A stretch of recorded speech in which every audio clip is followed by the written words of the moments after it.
Okay, good morning, everyone. Good morning. Can I hear everyone?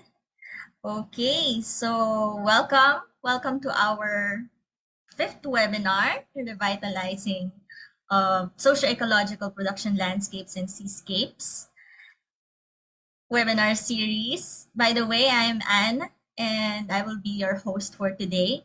So we are live on our Facebook page. You can check our Facebook page at www.facebook.com/Philippines Satoyama. Okay, so before we start, may I just give a brief introduction? So this webinar aims to raise awareness on the conservation and sustainable use of socio-ecological production landscapes and seascapes through a series of online talks from our speakers. And this Satoyama Satumi principles are associated practices as approaches to sustainable management and biodiversity conservation. So feel free to greet everyone here on Zoom. And by the way, we're also live again. We're live on our Facebook page, and you may share the link that will be sent later on the Zoom chat. And for those tuning in via Facebook page, comment down below the organization or institution that you are representing. Okay, so before we begin, today's topic will be on women's participation in biodiversity conservation, and this will be followed by a discussion with our guest discussant. And please note that the webinar is recorded and the video will be made available in our website and YouTube channel. Also, I would like to remind everyone of some of our webinar guidelines. So first is kindly keep your microphones muted, especially during the resource speaker and the discussant talk, and this is to make sure that their voice is loud and clear to everyone. If you have questions or clarifications while the talk is ongoing, please send your questions using the Zoom chat or Facebook Live comment, and we will take note of your questions and acknowledge them later on during the open forum. We will also send the link to the evaluation form later, and the certificates will be sent to the email indicated in the evaluation form. Okay, that is all for our gentle reminders. May I just greet everyone here on Zoom. Good morning, Sir Joshua. Good morning, Doc June. Buot. Good morning po. Good morning, Sir Angelo Noel. Good morning, Sir Carl. Good morning, Ma'am Dancia. Good morning, Miss Teen Notario from our partner in Bicol University. Okay, good morning, Ma'am Jinky. Good morning, Sir Jonoel. And yes, e-certificates will be available given that everyone would submit the evaluation form. And Ma'am Rose, Ma'am Melva, good morning po. And Sir Jerome. Okay. To formally start our webinar for today, on behalf of Project One, the EIDRB Smart Program, and the Philippine Satoyama team, I would like to thank you all for your interest in joining our webinar series.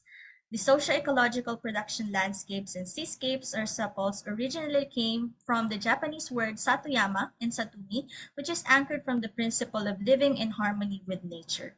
This event aims to raise awareness of the SEPLS and Satoyama Satumi concept as strategic approach to biodiversity and ecosystem landscape and seascape conservation. So we hope that we will all have a stimulating and a very productive webinar this morning. Okay, so let's now proceed to the webinar proper, and I hope that we are all eager to know more about our topic. So let me introduce to you our speaker. Our speaker for today hails from Lao PDR. She obtained her BS Forestry Science at the National University of Laos in 2006. She obtained her master's degree in Environmental Science and Management at the University of the Philippines, Los Baños in 2013. And for over 16 years, she has gained experiences conducting outreach programs and raising awareness on protected area management, forest protection, biodiversity conservation, ecosystem sustainable use, climate change, and environmental issues.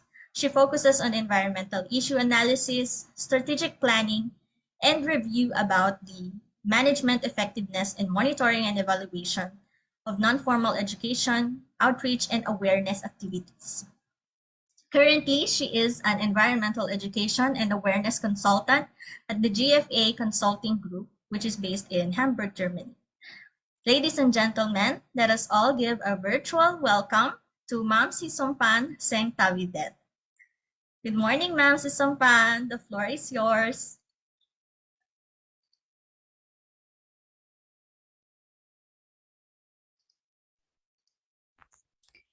Okay, thank you very much, Anna.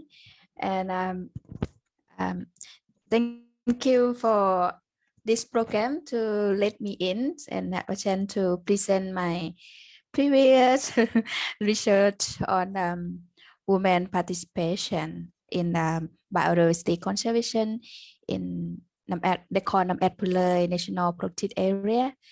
So I would like to share the screen now and before I start, so kamusta everyone po. So, oh, okay, so I will. So please wait. Just share.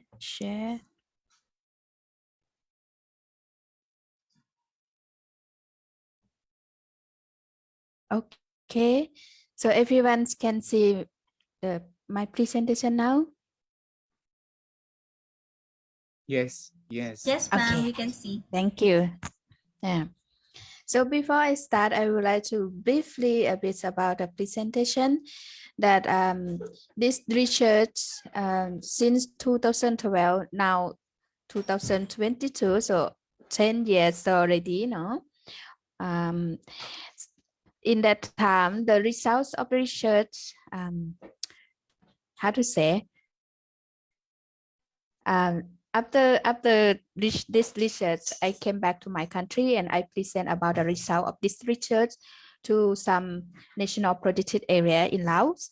So, and now it quite something changed from this research already. So I will introduce or present about that or discuss about that after this presentation finish,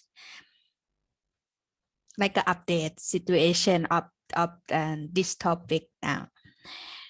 Okay, so this research is on about a woman's participation in biodiversity conservation program in Pulai National Protected Area.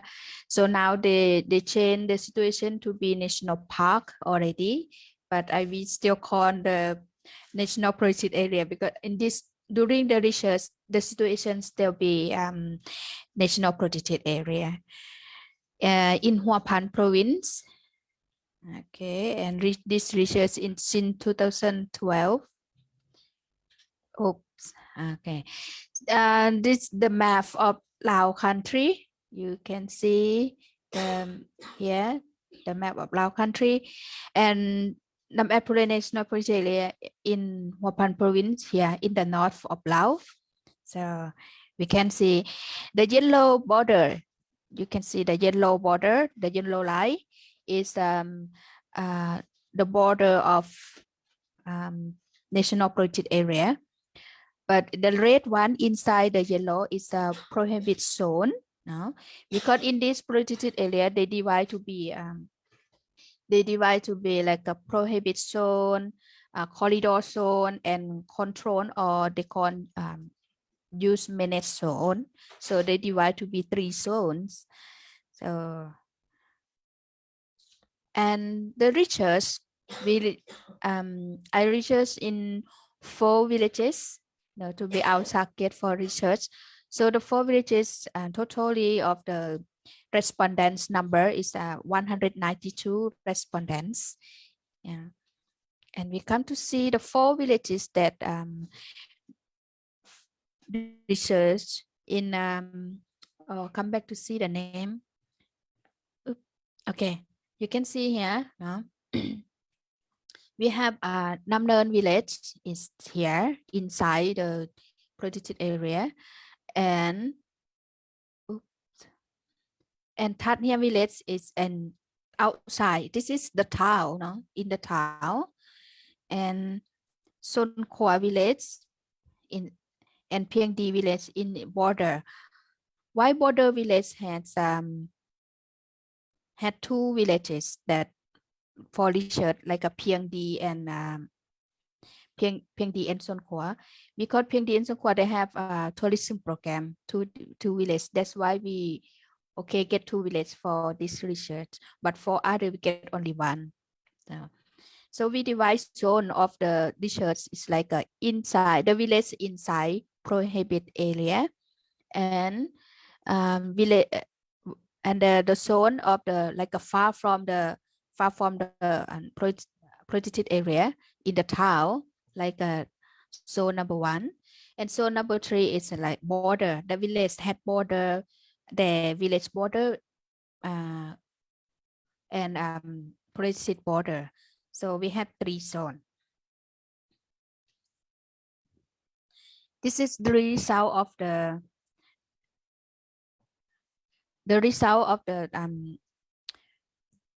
women participation in the planning phases, because the program they start 2 phases during that time. First planning phases and second phase is implementation phases. During the research time is implementing phase already.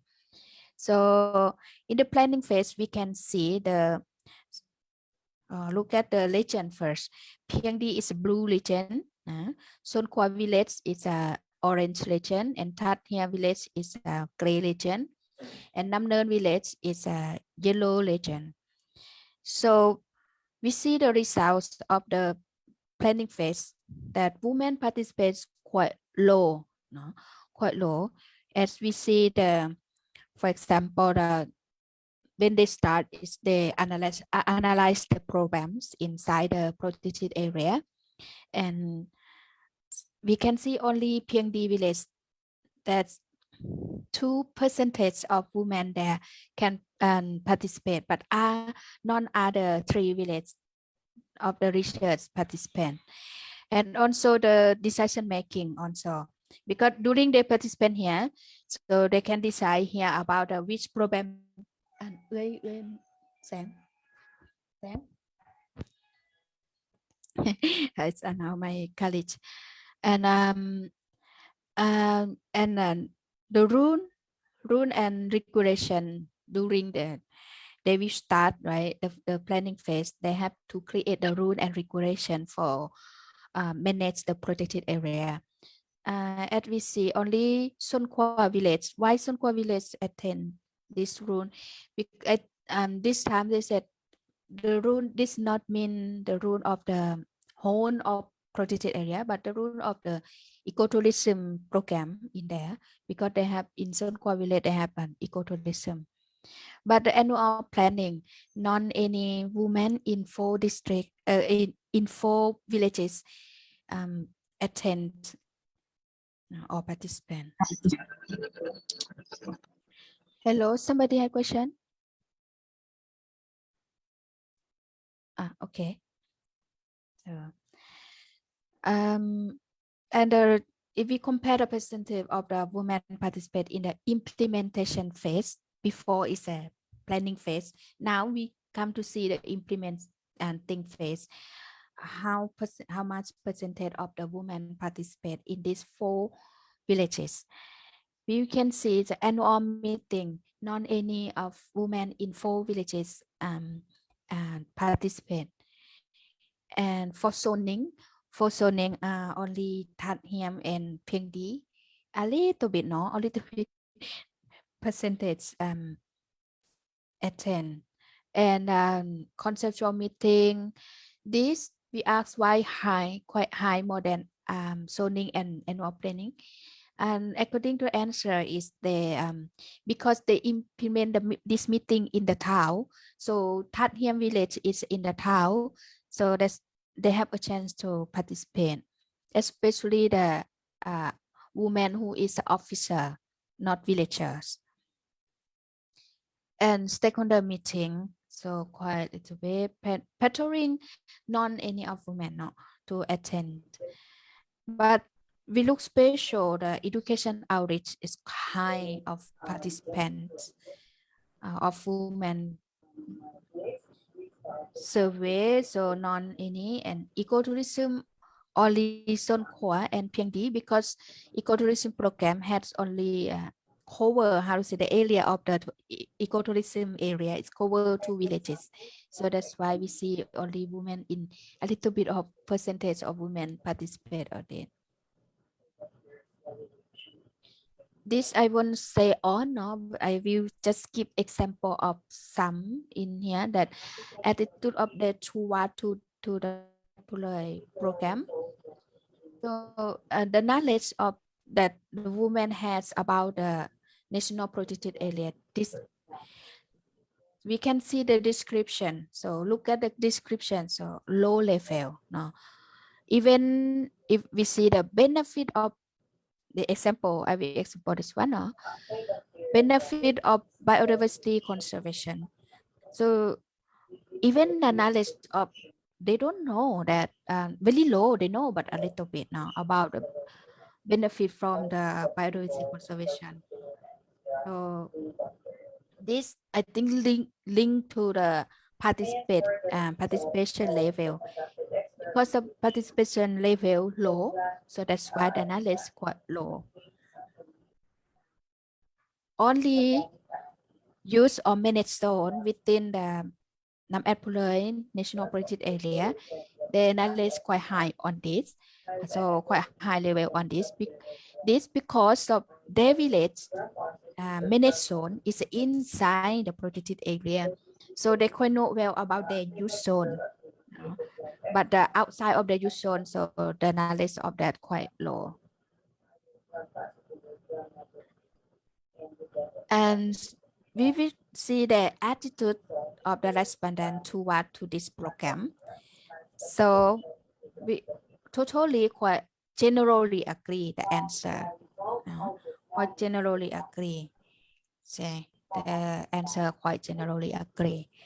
So for example, the question that do you strongly support the Nabat Pulai National Particular activity because they are working to keep your source of food and your living alternative? They generally agree, no? But non any women respondents answer strongly agree, non any, no? And the attitude toward to the participant, no, their participant in Nabat Pulai. So this answer is almost general agree, but not any of strongly agree. For example, giving a chance, will you involve yourself in an Adpulay National Particular activity because you find it interesting? So the answer is not really strongly agree, but this answer the general agree. Yeah. This one, if we see the satisfy, the almost answer is satisfy. As we know in Laos, so they not really strongly say the like a conflict with the program. If we ask satisfy, almost they will answer yes, satisfy. We don't know the truth inside the feeling that maybe they are not satisfied because of low participant. But this, if the government program, almost loud people will answer yes, we satisfied with government program. So we look at the factors that limited the women's participation. Yes, in local women, times is very important. They don't have much time to participate in the program due to if compare men and women, men quite have free time after field work or farm work. When they go to farm, after working from farm, come back home, men still have time to play sport at village. But women come back from the farm, they don't have free time to for themselves. They have to run to do the housework, and then after housework take care kid. Uh, Also after that serve food for kid and husband. Then they have time to shower and go to bed. So local women quite working hard for the family if compared to men when we observe when during our research time in the village. And knowledge and ability, so as we see the knowledge quite low level. Experience, sure, if they participate, the percentage of participant low, so the experience low. Social and culture, this very important. There's also if they have government program, almost men, because man is a leader of families, almost men participant. If woman go by herself without invited specific invitation, she enter to the meeting room or enter to the activity, people will look at her like a weird or something like that. This social norm, like not really support women attend. And also culture, they believe that women should not involve in government program or in the man activity, something like that. Income, yeah, quite low income, so women have to working hard like for their income. Language is Lao had 3 main ethnic group. So we have 3 main languages like Lao, Hmong, Hmong. So almost Hmong ethnic group, women and kids cannot understand Lao. Only men can speak Lao, can understand Lao. So they quite men and women and kids quite get control from men, And so the language is one thing is limited factors. Shy, yeah, every woman in Laos, especially in local, they are very shy to speak, to attend. Leadership, as I mentioned before, so almost man is a leader of family, so they're quite low leadership. Right, this very important. Almost during the research time, almost women answered they don't know that they had right to attend. They think only men have right to attend. So ownership, yeah, quite, yeah, if they think that they don't have rights, so their ownership quite low. Not allowed by family. Yes, this really man said, if there's if the a head of village announce in the village that, oh, tomorrow we have this activity from this program, so one of your family member have to come to attend. Men will say, you should not go. You take care house, you take care kid, or you go to farm. I will attend. So this almost is like this situation. So family do not allow women to attend, and no specific invitation. As I said, when they announce our invite the people to attend the activity, they don't say, oh, women have to come to attend or something like that. They just say, oh, one of your family come to attend, something like that, or everyone come to attend. But so they feel not confident to attend if no specific invitation. And they not really women from the local get employed by this program. Almost men, a local man get employed. And this program, according to interview the program owner, that they don't have specific, or they don't include about the gender and inclusive inside the program. So I wrote here, it's like a specific participation policy for women. Yeah. So, and the women don't know the information. Yeah, if they don't get invitation, they don't know information. And also we can see if we remember on the table of the knowledge of women about benefit. So if they benefit, they don't know. If they participate, what benefit for women?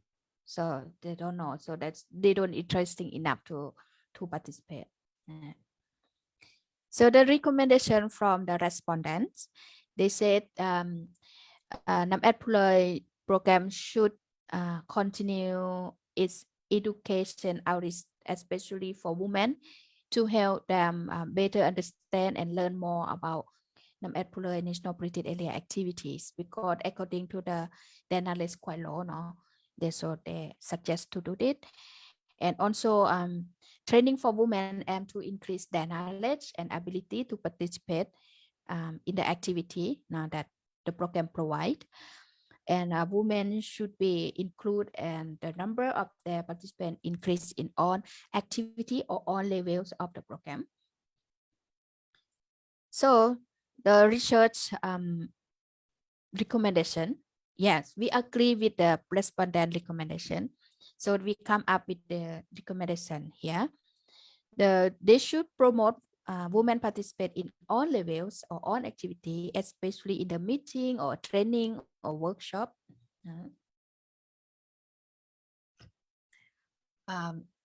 Second, should be empower women to have equal rights with men. Women should be given a duty or should also be given a chance to be leaders. Excuse me. Women should be allowed to share idea and make the recommendation. Create activity for women, like a specific activity for women, like have program for them. And also should work, the program owner should work with local women's unions, because in Laos we have Lao women unions, also in local level. And village authorities provide support fund and additional job for women. Yeah, this we can see revised strategy. Before they don't have women here.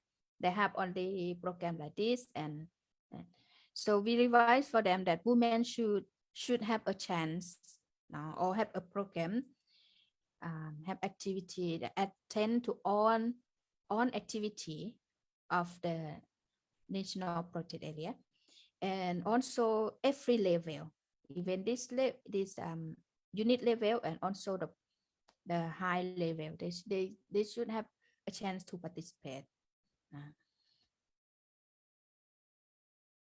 Yes.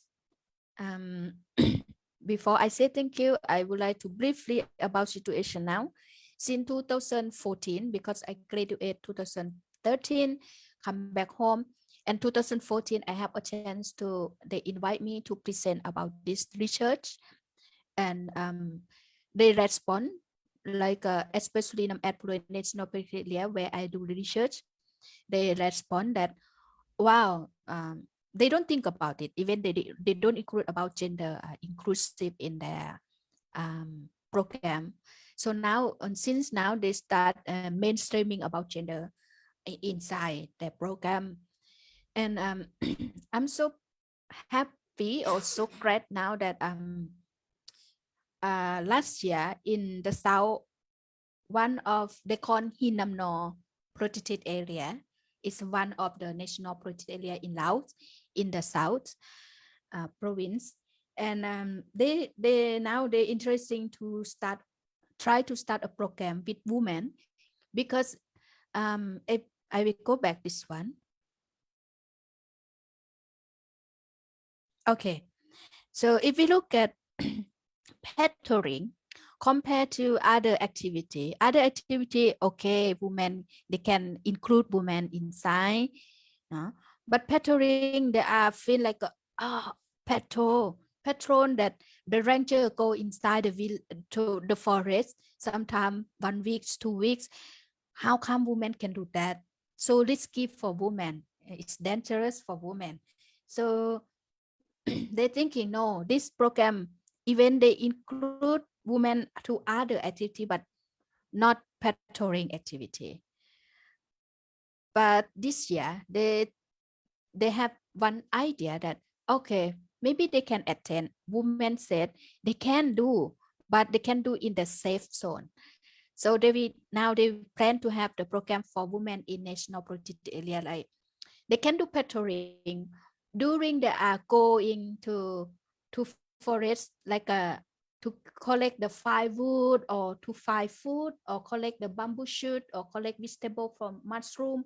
From they can do it at the same time the patrol in the youth zone.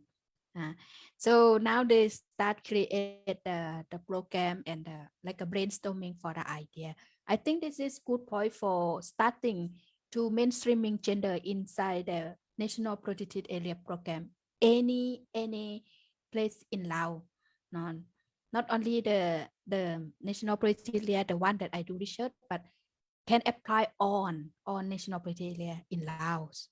Yes, so thank you very much for your attention to my presentation. Thank you. Thank you very much, Ma'am Sysomphane, for your talk. Yes. If you have any questions for Ma'am Sysomphane, you may send in your questions on our chat box, and even for those who are watching and streaming live on our Facebook page. So again, thank you, Ma'am Sysomphane, for your talk and about the potential of women in the management and conservation of biodiversity, and for enumerating the factors that limit women's participation, and of course for providing the recommendations to increase involvement and participation among women. So I would like to remind everyone that the link to the evaluation form would be shared in the comment section later after the open forum. Okay, so now let's proceed to the discussion. Today we have a guest discussant to give us more information and perspective towards our topic. Let me introduce to you our discussant this morning. So our discussant is an assistant professor at the University of the Philippines, Open University. She obtained her Bachelor of Science in Social Work at UP Diliman in 2004 and obtained her Master of Social Work also at the University of the Philippines in 2011. And in 2021, she obtained her degree in Doctor of Professional Studies at the University of Southern Queensland, Australia. She is a licensed social worker and currently the program chair of Social Work and Women and Development Programs of the Faculty of Management and Development Studies at UP Open University, and the current director of the Office of Gender Concerns, UP Open University. Ladies and gentlemen, let us all give a warm virtual clap to Dr. Finaflor F. Taylan. Dr. Taylan, welcome and good morning po. Hi, good morning to everyone. Thank you for this invitation.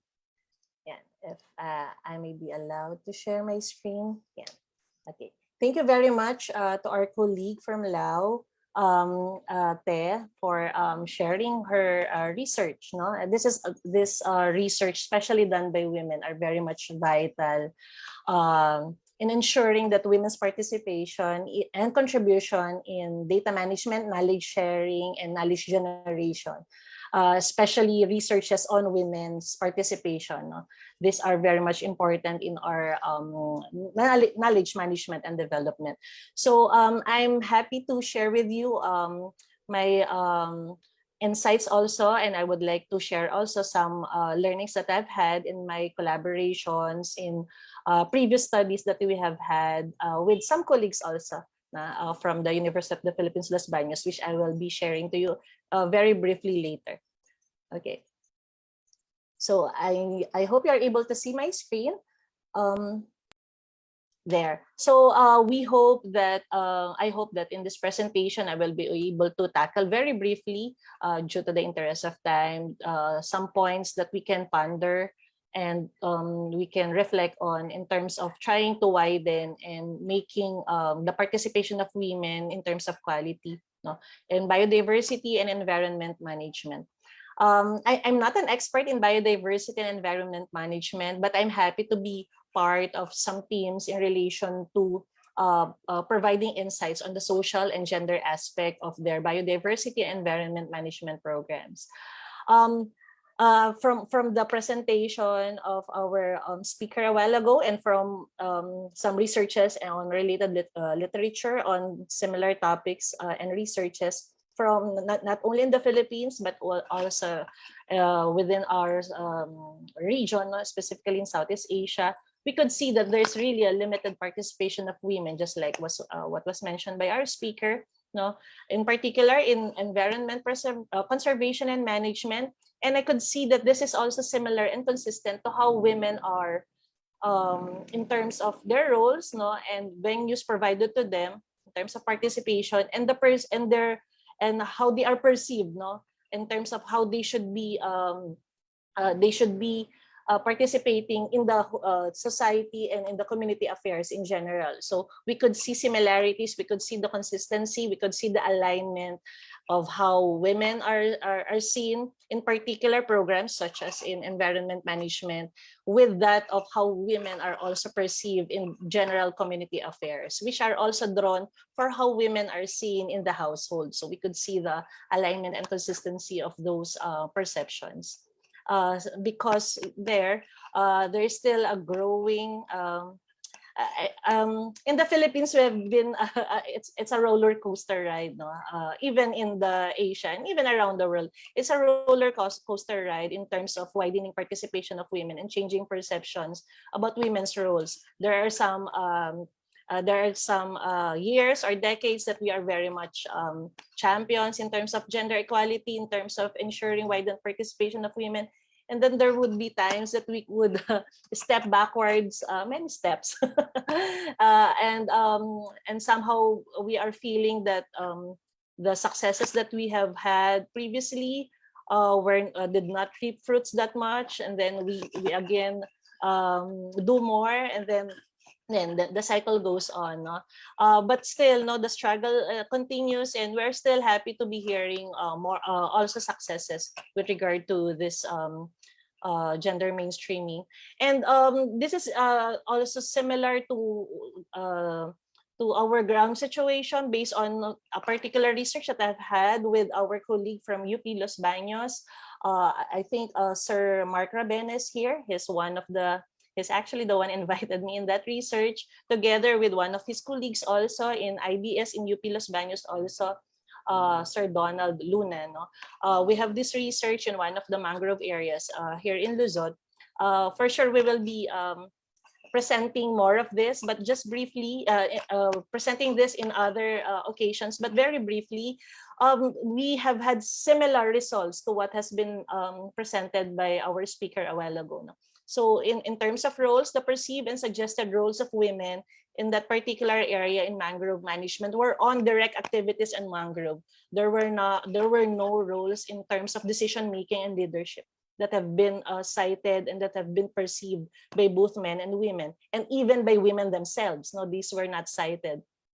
And as I mentioned, this could be attributed to the general perceptions on women's capacities and women's roles in their households and at the wider community on that particular area. So this is also the similar results when I made some literature review on similar researches. No, the one conducted in 2018 in one of the provinces in Vietnam by Nguyen Thi Mong, Hong Mai, and Dang Thai Hong, very similar to the research results that we have had in this particular area in mangrove. And then from that study also, from this particular study that we are involved in with our UPLB colleagues, this is despite the fact that from that research itself, the findings said there that women are perceived to be knowledgeable, actually slightly more knowledgeable on mangrove protection than their male counterparts, than the male respondents in terms of policy and implementing organizations related to mangrove and environmental protection. So even if women are perceived to be slightly more knowledgeable on mangrove, still the roles that are provided to women are very much limited to the direct roles, no? Such as planting, cleaning, those sorts, but not on the leadership and program management roles in relation to the mangrove protection program. So I think given this finding that women are perceived by both men and women to be slightly more knowledgeable than male, I think it would be great And it would serve them well if women can be mobilized and help in larger roles and activities, especially at the leadership and program management level, in terms of mangrove and management and protection beyond the perceived roles that the community has on them and are played at present. So to have a better context on that, just showing and sharing to you, no, the women's empowerment framework, which is very much guided by the theories, Sarah Longwe. This is, I think, some steps or phases that we can make use of and could guide us in terms of reflecting on our initiatives and ensuring that women are empowered and capacitated in terms of providing them with more venues to participate in our programs, such as on environment or mangrove protection and biodiversity management. So usually, women are very much are generally perceived at this level only, women's welfare, providing them with a short-term initiatives, short-term plans to address short-term needs. But we could actually improve that by providing them awareness-raising activities, especially on women's rights, especially on their capacities of their potentials. And these studies that we have heard from our colleague from Lao and from other researches that we have had in Vietnam and even in the Philippines, we know that women's capacities are endless if only they could be provided with the necessary support and opportunities. And then from there, we could actually help them for them to access the other frameworks, the other structures that could provide them better support so that they could become, they could participate and interact more, especially at the leadership and decision-making roles and arenas. And then from there, we could actually expand the levels and the leverage in terms of women's participation towards gaining more control or becoming more empowered. So, some people get cringe when they hear women's gaining control. Why do we get? why do some people get nervous about this? But they are not. But they do not feel the same when the male counterparts are provided the same opportunities. So we are in the era still of pushing forward for gender equality. It's not true that women and men are already equal. This these studies that we have been sharing to you are concrete proof that even if women are show their capacity, show their knowledge, the roles that are the roles and the venues of participation that are provided to them say otherwise. So in concrete terms, why women's participation is important. Of course, based on one of the literatures from the International Union for Conservation of Nature, it says here, assessing the actual roles of women and men, for example, in mangrove management and conservation, can lead to gender-responsive approach that may benefit women through the following. We have been saying that of course, poverty and economic insufficiency is always a problem. But if we do gendered assessment about poverty and other matters that affect the whole community, it's usually women who are more affected adversely. Even in the pandemic that we are in right now, it's still women who suffer more. Of course, we know that generally we already are experiencing problems, but if we only do gendered assessments, the statistics and the data show that women usually suffer more as part of the marginalized and vulnerable sector, together with children, together with other marginalized sectors. So what can women benefit if we implement and manage gender-responsive approach in these kinds of programs? The IUCN enumerated this: increased food and water security.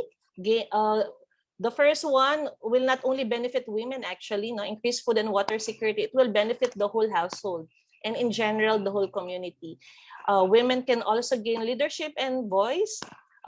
It can also improve health, security, education, and skills development. This, again, will not only benefit women, but the household as a whole and even in the community level. And of course, livelihood and income. And again, this will not only benefit women per se, but the benefit can be shared to the whole household or family and the community as whole. And of course, if we are to draw our and be guided by the human rights approach, which we are a signatory of the Universal Declaration of Human Rights. We always say that a right to participation should be fulfilled by everyone, should be upheld by everyone. And there's a question where to involve women. I say in all aspects, no, based on their evolving capacity. The mentioned framework a while ago in terms of the levels of venues for participation that can be provided to women can actually be grounded and be based in consideration of their evolving capacity. Thus, it's also important if we are to think about how to provide better venues for participation of women, it is necessary for us to assess first their capacity, their level of knowledge on where they could benefit better, and how we can improve their capacity so that they could enhance their participation. And again, just like I mentioned, right to participation is for all because it is a basic human right. No?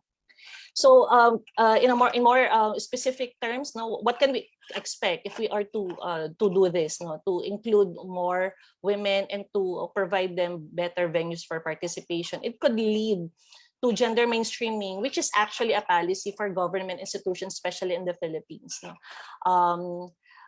In the Philippines, we are happy that policy-wise, we are very much advanced in terms of gender mainstreaming. The usual bottleneck is the actual implementation. We have necessary mechanisms for this, but there are still bottlenecks along the way. So if we are to do gender mainstreaming and to develop and implement gender-responsive approach in biodiversity, we are actually complying to our work, not to our responsibility as part of government institutions. No? But beyond compliance, of course, we would like to be to tackle more of this, not just to comply with government mandates and regulations, because gender mainstreaming and providing more venues for women in these programs can result in gender equality, not only in environment management. So there is a societal and at a more macro level changes that we are trying to hope, not. And if we are talking about gender equality, we can be able to address also some very basic gender issues such as gender-based violence, such as gender-based discrimination, and those sorts. It can also result in better situations and can provide additional value in specific household and community situations and general community affairs, which are more often than not, devalue women's roles, voice, and access to resources. And in concrete terms, in relation to our programs, it could provide us better initiatives, and it could sustain more of our initiatives. If more people are provided with the same kind of quality and venue for participation, if we will open more venues for participation for other members of our society, our initiatives could become more sustainable. We could create and develop more sustainability specific programs, just like what we would like to have. And of course, hopefully we could provide and we could achieve better quality of life for all, especially if our environments and in general other aspects of life would be protected and would be provided with appropriate programs, especially given the wider participation provided to all. So some ways forward, what can we do so that we could be able to have this? I think I am for better collaboration and participation between civil society organizations and government organizations to increase the voice of women and other marginalized people. Usually, civil society organizations are very active in many localities, and they're the ones which provide stimulus for government institutions to move forward and to provide better ways of doing things. And then just like what we did in our research and just like what has been shared to us by our speaker a while ago, we can conduct gendered assessment of potential or negative impacts also of programs or policies, especially on vulnerable groups such as women, and implement gender-responsive programs in the households and communities to change perceptions towards widened participation. I usually say this, that many things start from home. The way we see and perceive women and men's role in the society usually start from home. So we have had several programs also that tackle gender issues within the household, like gender responsive parenting, gender sensitivity within the household, how to teach gender rights to children, and then widening that to the schools also. And we have supportive mechanisms for that because, as I mentioned, this is one of the regulations that we have in the Philippines. No? For example, in the Department of Education, our government arm for basic education, and even at the CHED level for the higher education, we are all mandated to do gender mainstreaming. So this should not be a bottleneck because funds should be provided there. We also have a law about funding, no? At least 5%. For sure, all our colleagues there know this very well. And then from there, we could actually reap fruits from the successes that we have in the households. We could actually simultaneously do also gender responsive programs in our communities, which can still become part of all the general gender mainstreaming programs that we have, not only in environment management areas, but also in the wider communities or in other types of communities. No? And I would like to also emphasize the continuous efforts for us to do capacity building, not only for women, but also for the other members of the community and of the society, to ensure that they are capacitated to how they can widen the participation, how they could make the programs better to ensure that the program provides participation for all and assesses and addresses problems, not only gender issues, gender problems, but also the other problems. And this, I think, is one of the things I would like to highlight also about awareness raising. There are many things that we are doing are drawn or could be rooted from how we see things or perceive things. So it's a good exercise for us, and it's a good gender mainstreaming or any other aspect that we would like to make changes on if we would only make necessary awareness raising activities. And of course, if these are already done, community mobilization would be a little bit easier, no? Because people are already aware, people are already capacitated to act on their problems, which they see fit and which they see would address their problems. And of course, lastly, the role of local communities and organizations shouldn't be dismissed and reduced. No, there are already community-based organizations like people's organizations, which are already functional, which are already providing and have contributed a lot from our efforts. So we should be able to mobilize them and think of and partner with them if we are coming from the outside, and how we could partner with them in terms of providing all our efforts, like for this instance, no, widening participation of women, including, of course, gender and rights, no, and how we could also engage better with local governance so that they could also make use of our insights and partner better so that there we could ensure our programs to be sustainable and addresses really the necessary issues that not only cater to a particular segment of the population, but ensuring that the benefits and even the risks, no, the benefits and risks of our programs, for example, environment protection, would be shared by all, not only by men, but of course by women and the other members of the society. So with this, I'm ending my presentation. Thank you. Thank you very much, Doc Finaflor Taylan, for your perspective and for your insights and for those experiences that you have shared on the ground situation on women inclusion in conservation and management practices in natural resources sector, and for sharing the framework on empowering women and the importance of women's participation. Okay, so we will now proceed to answer some questions from our audience. So the floor is now open for your questions, comments, and clarifications. So if you want to ask the questions verbally, you may click the raise hand button, and so you may interact with our guest speaker and discussant, or you may also type in your queries or your questions directly to me if you want to have if you want to ask anonymously. Okay. Let me just check my Zoom chat for the questions. Okay, so we do have one or two anonymous questions here. For Ma'am Sysomphane, the question is, how does culture and tradition in Lao affect the roles and participation of women in biodiversity conservation? And the follow-up question is, would you say that women participation in biodiversity conservation is improving in Lao? Ma'am Sysomphane?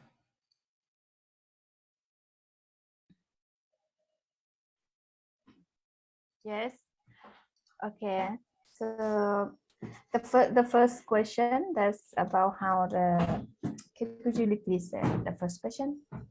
How does culture and tradition in Lao affect the roles and participation of women in biodiversity conservation? Yes. For this, as I present before, that about our culture. So our culture is and traditional for especially local people or ethnic women.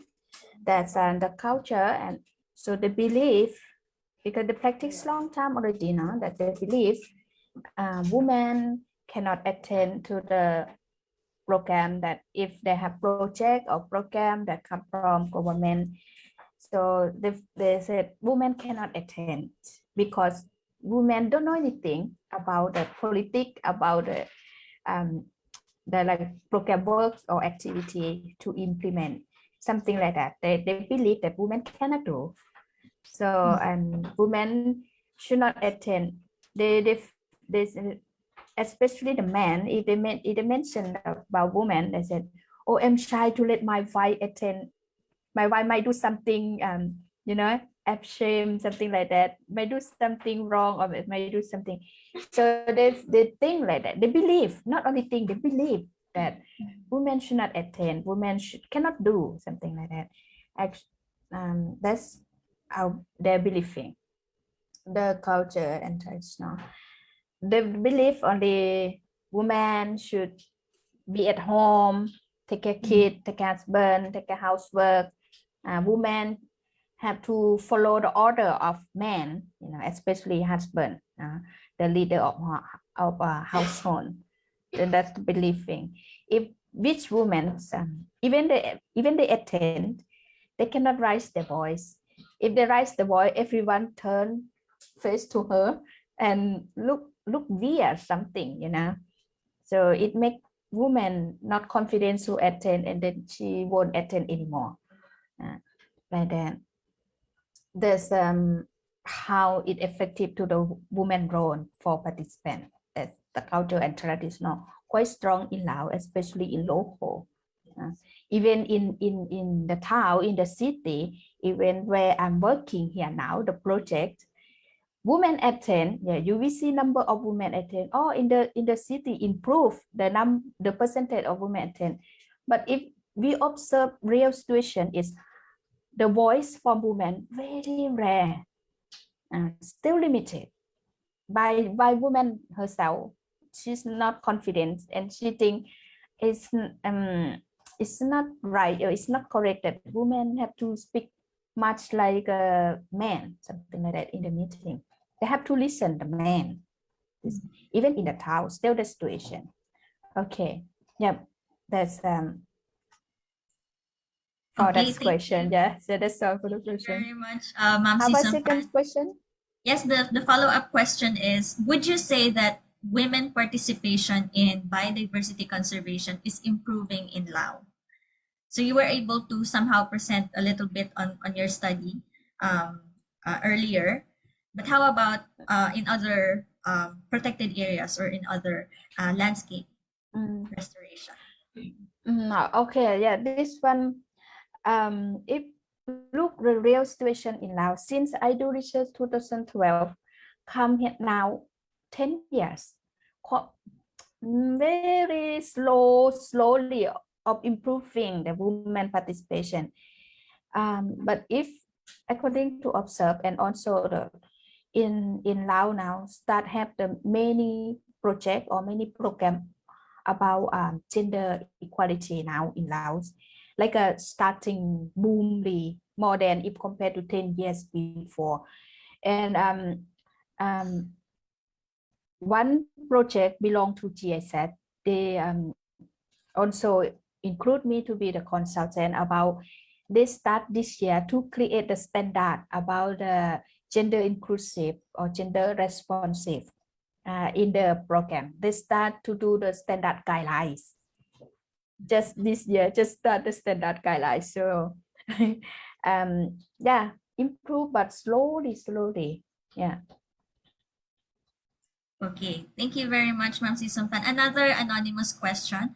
Are there equal opportunities or access for women in capacity building activities or programs and relevant resources in biodiversity conservation in Laos? For the equal right to participate in the capacity building, if we look at in that, even the before and now, as in research found, like if no specific invitation, women not automatically aware that not include me, only men, like that. If have specific, like right now, project in where I work now, they set up a percentage like in the training or workshop should have women at least 20% participate. They like a Fox the project owner, the donor, Fox project owner have to, if they don't include 20% of women participate, that means your project is the score really low, So they have to Fox like it, and then project will say, okay, we have to include women. Yeah, but even they include women, as I said, in the training, in the workshop, women still aware herself that I just participate, but I don't have other role for speaking a lot, for share the idea or anything, quiet. I mean, still be like that. Yeah, they include, but not the situation still not confident for women. Yeah. Yes.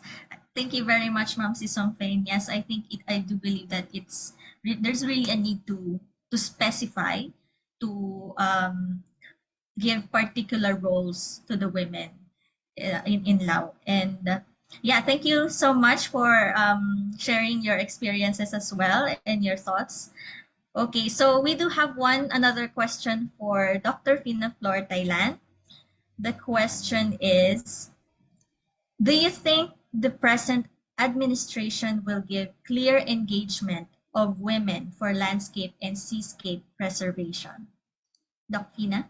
Yeah, that's a good question, which I don't know how to answer. But the good thing here is, yes, yeah.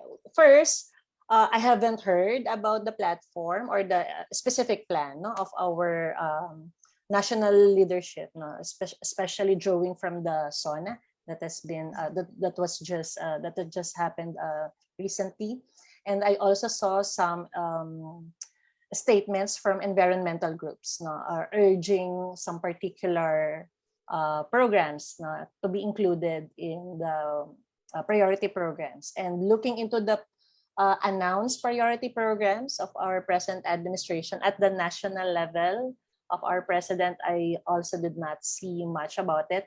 But the good thing here is our structures and mechanisms are still here, no? Philippine Commission on Women is still there. It will not be scrapped. It's the main government arm in the Philippines at the national level in ensuring gender mainstreaming. So having said that, I still hope that mechanisms to ensure gender mainstreaming and ensuring that widened participation of women for this particular matter would still be there in their priority areas. And I also saw they're always active, no? And it's under Office of the President. PCW is under Office of the President, so it should give us a, it has a direct link, supposed to be, to inform the national leadership of the necessary platforms in relation to gender mainstreaming. I saw that PCW provided some priority sectoral issues in relation to environment.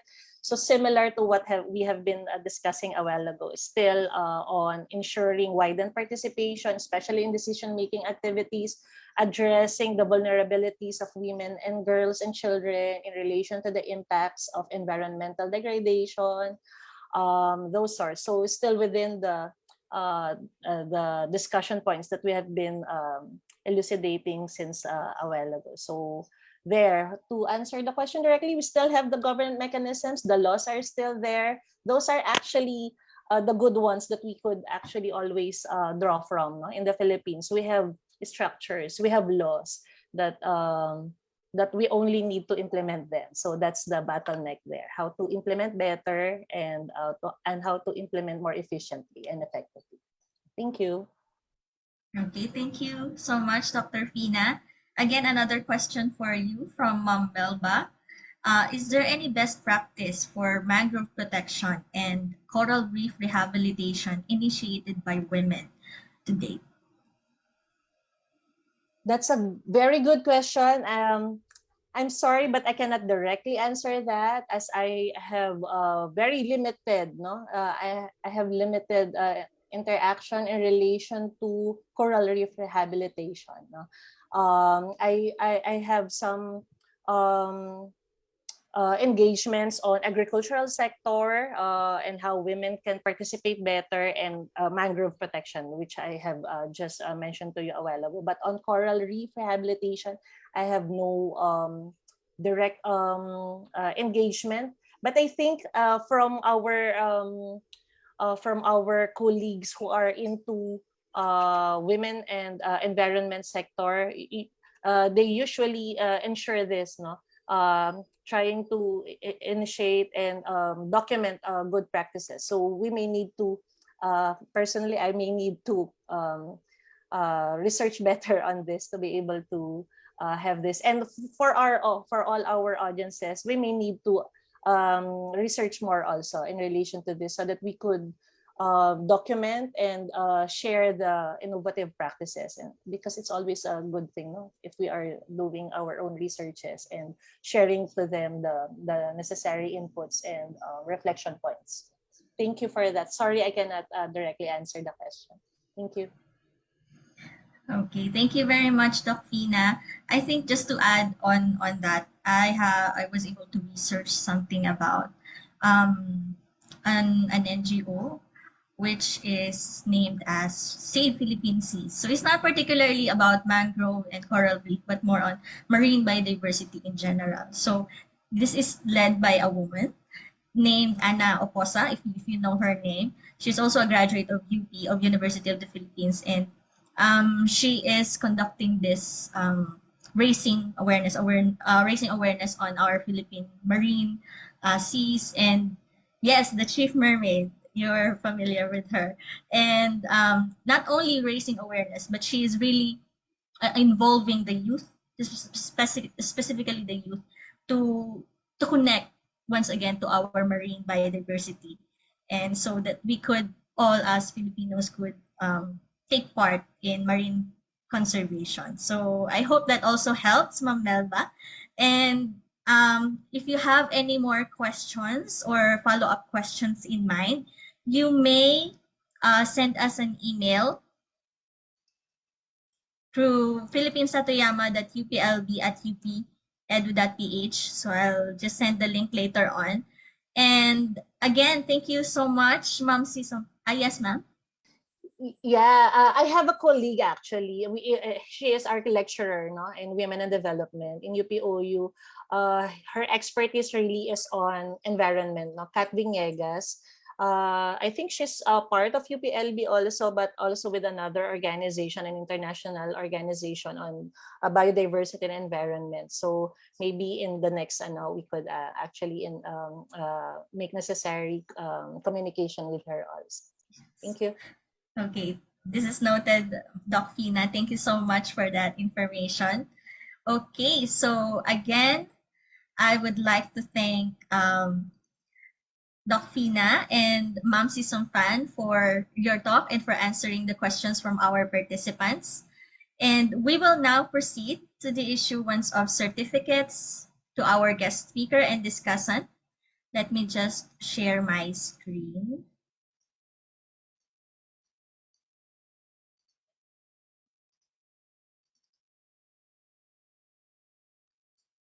Okay, just for a second.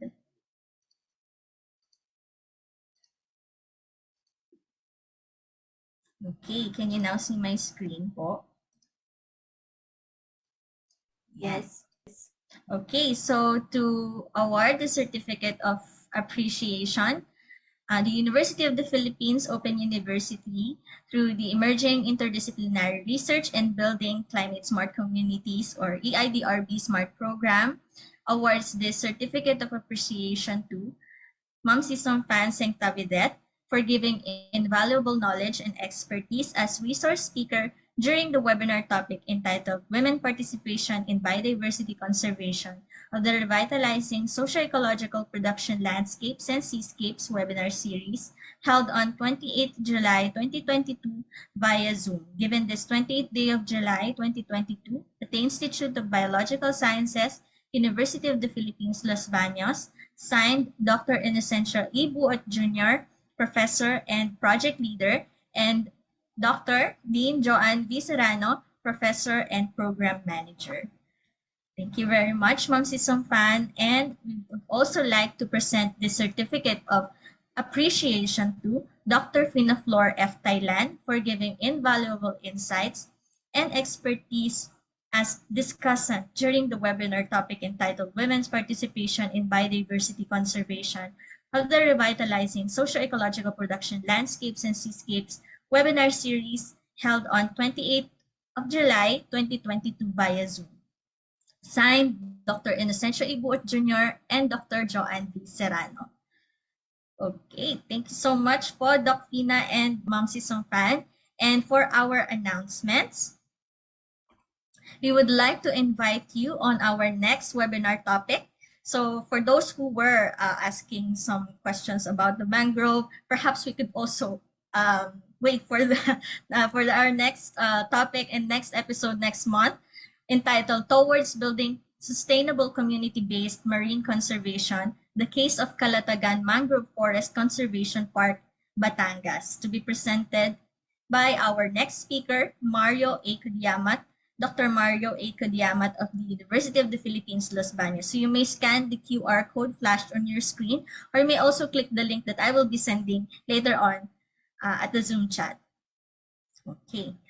And for our final announcements, the certificate of completion will be awarded to those who were able to participate in the webinars from the first episode up to our last event. So I hope we do have some participants here who were able to join us last March. So we were able to start the webinar since March. Okay.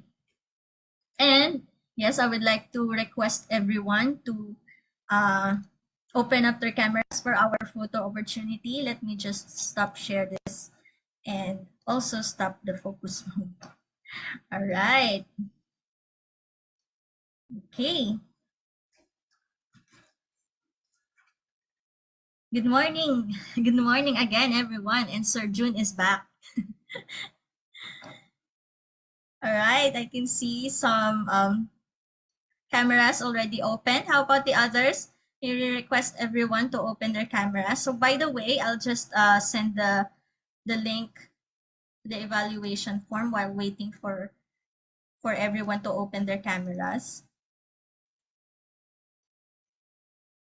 And I would just like to remind everyone as well that the evaluation form will be open for 6 hours only. So until 5 p.m. lang po open yung ating evaluation form. And also I would like to remind everyone that the name should be correctly spelled because our certificates are sent automatically po. Okay? All right, so let's take the photo op na po. Okay? 1, 2, 3, smile. Wait lang po, sorry. Medyo nagkakagulo po ang tech. Smile.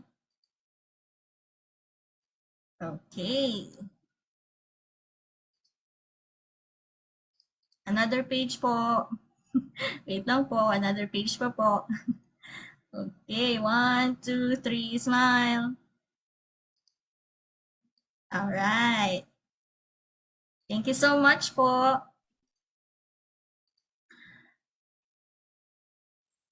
Oops. Okay. So, Thank you and our bye-bye. evaluation forms is already posted po on our Zoom chat, and for those who are watching via stream, I will also include or post the link to the to the webinar evaluation form later. Okay, so if you have any more concerns, wala na po kayong concern or a question, baka may follow-up question po kayo. But since kung wala na po, so thank you very much again, everyone. On behalf of Project 1 of the EIDRB SMART program, I would like to thank all the participants who joined us on our webinar today, and we hope that you learned a lot and from our speaker and our discussant this morning, and you'll be able to apply all these learnings on to your respective fields. And our deepest thanks once again to our speaker, Ma'am Sysomphane Sengthavideth, and our guest discussant, Dr. Finaflor Taylan. Thank you very much. We are very much honored to have you with us and for sharing your expertise, your experiences, and your time. So again, thank you for attending and participating to our webinar, and we hope to see you again on our event on August 31. That is a Wednesday. So mark your calendars, or better yet, register now. I'll also send the link later on, so you will be able to receive more details about the event. So have a great day, everyone, and God bless us all.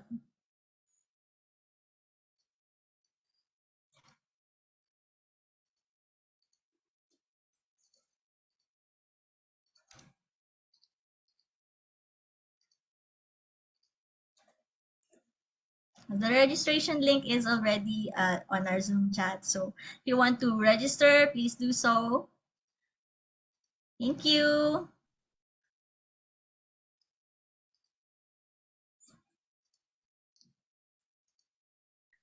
Salamat po. Ingat po lahat. Sir June, Sir Mark, Miss Anne, thank you. Thank you, ma'am.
series, we would like to enhance awareness of the socio-ecological production landscapes and seascapes, or the Satoyama concept. The concept is anchored on the principle, or we call it the philosophy, of living in harmony with nature. Satoyama initiative has been approved by the Conference of the Parties of the Convention on Biological Diversity in 2010 as a strategic approach in biodiversity conservation, also ecosystem landscape conservation.